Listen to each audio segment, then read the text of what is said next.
ल है दर्शकहरू म चाहिँ यहाँ हाम्रो गाउँमा छ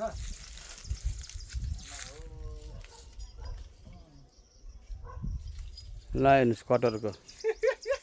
रुख चढेको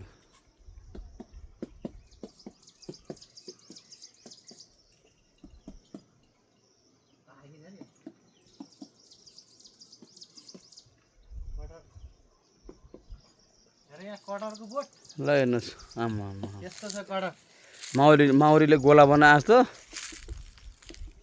ल है कति खाने अब कटहर खान आउनु अब यहाँनिर गुफा बस्ने घर ल उतापट्टि नरुवन यतापट्टि गुफा बस्ने घर भयो अब यसपालि यतापट्टि नरुवन